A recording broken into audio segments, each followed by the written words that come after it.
India में सिर्फ 2% लोग टैक्स पे करते हैं। वही कंपेयर करें फ्रांस से तो वहाँ पे 80% के आसपास लोग टैक्स पे करते हैं। इंडिया के 1% लोगों के पास इंडिया का 50% पैसा है। 2017 से 2024 इन कुछ ही सालों में इंडिया में अरबपतियों की संख्या 101 से लेकर 300 से ज़्यादा हो गई। हम इंडियंस को गंदगी में रहना ही पसंद है। हमें ऐसी इंफ्रास्ट्रक्चर, ऐसी सड़कें बिल्कुल भी पसंद नहीं आती। ये कैसे हो गया है? इंडिया जिसकी इकोनॉमी 4 ट्रिलियन के साथ दुनिया में 5वें स्थान पे है और यह 2030 तक जापान और जर्मनी को पीछा करके तीसरा स्थान हासिल कर लेगा।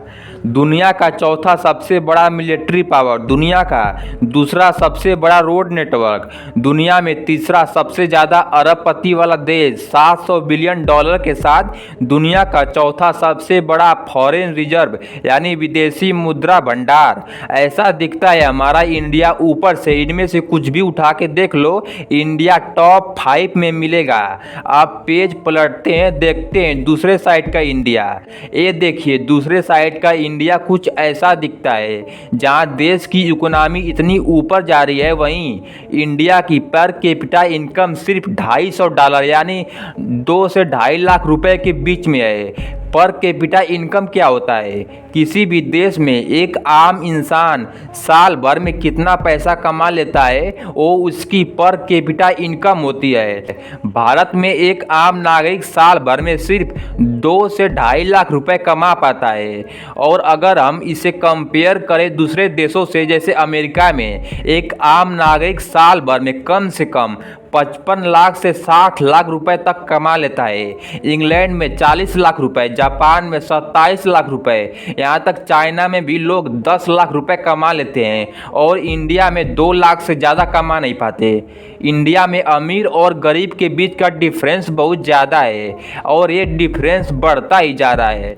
अमीर अमीर होता जा रहा है और गरीब होता जा रहा है। इंडिया में 1% लोग के पास इंडिया का 50% पैसा है और 99% लोग के पास बचा हुआ 50% पैसा है।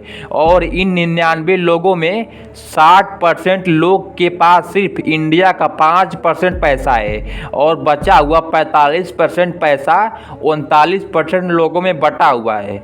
और ऐसा नहीं है कि गरीब अमीर हो रहा है, गरीब और गरीबी होते जा रहा है। साल 2000 से 2017 के बीच इन 17 सालों में इंडिया में अरबपति यानी बिलियनर की संख्या 9 से बढ़कर 101 हुई। लेकिन 2017 से 2024 में बस कुछ ही सालों में इंडिया में अरबपतियों की संख्या 101 से बढ़ के 300 तक पहुंच गई। अब इंडिया में ज़्यादा लोग अमीर हो रहे हैं, इसमें बुरी बात नहीं है, लेकिन कुछ ही लोग क्यों केवल अमीर हो रहे हैं? जबकि होना ये चाहिए कि ज़्यादा अमीर ना हो लेकिन सब लोग साथ अमीर हो। अच्छा, ये जान के आपको हैरानी होगी कि इंडिया में केवल 2.2% लोग ही टैक्स पे करते हैं, जबकि फ्रांस में लगभग 78.3 लोग परसेंट टैक्स पे करते हैं। अमेरिका में 50% लोग टैक्स पे करते हैं, जर्मनी में 60% लोग टैक्स पे करते हैं और इंग्लैंड में 59% लोग टैक्स पे करते हैं। लेकिन इंडिया में इतना कम लोग टैक्स पे क्यों करते हैं?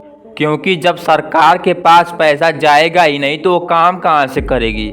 देखो, इंडिया में किसानों की जनसंख्या बहुत ज़्यादा है और इंडिया में किसानों पर कोई टैक्स नहीं लगता। और देखो, मैं इसके खिलाफ नहीं हुई। इंडिया में 20% ऐसे भी किसान हैं जो बिलो द पॉवर्टी लाइन है। मैं उन अमीर किसानों की बात कर रहा हूँ। इंडिया में 8 लाख ऐसे भी किसान हैं जो हर साल 1 करोड़ से ज़्यादा इनकम जनरेट करते हैं, लेकिन उन किसानों पर भी कोई भी टैक्स नहीं लगता। जब आप 1 करोड़ सालाना कमा रहे हो तो आप तो टैक्स भर ही सकते हो। लेकिन चीज़ें तब बिगड़ जाती हैं जब इस चीज़ का फ़ायदा सेलिब्रिटी, पॉलिटिशियन और अमीर लोग उठाने लगते हैं। उन लोगों को भी टैक्स न देना पड़े, इसलिए वो बड़े बड़े खेत खरीद लेते हैं और according to the income tax rule, क्योंकि उनके पास भी खेत है तो वो भी अब किसान बन गए। जब वो किसान है तो अब उनको भी टैक्स नहीं पे करना होगा। इनकम टैक्स का बोझ अगर किसी पे आता है तो वो है मिडिल क्लास। और पहले ही हमारे पास इतना कम पैसा है और जिन पैसों से हम इंफ्रास्ट्रक्चर बनाते हैं, करप्शन के चलते कुछ ही सालों में उस इंफ्रास्ट्रक्चर का ये हाल हो जाता है। बिहार में सिर्फ 3 हफ्तों में 13 ब्रिज टूट गए, एयरपोर्ट की छतें टूट रही हैं। विदेशों में जहां नदी को सिर्फ नदी माना जाता है वहां नदियां ऐसी होती हैं, वहीं इंडिया में जहां नदी को भगवान माना जाता है वहां की नदियां ऐसी हैं। ऐसा नहीं है कि यहाँ सिर्फ सरकार की ही गलती है। हम इंडियंस को गंदगी में रहना ही पसंद है। हमें ऐसी इंफ्रास्ट्रक्चर, ऐसी सड़कें बिल्कुल भी पसंद नहीं आती। तभी तो ट्रेन के आगे हम गैस सिलेंडर रख देते हैं, जहां मन वहां थूक देते हैं जैसे अपने बाप का ही रोड हो, और गाड़ी वहीं खड़ा करते हैं जहां नो पार्किंग लिखा हो।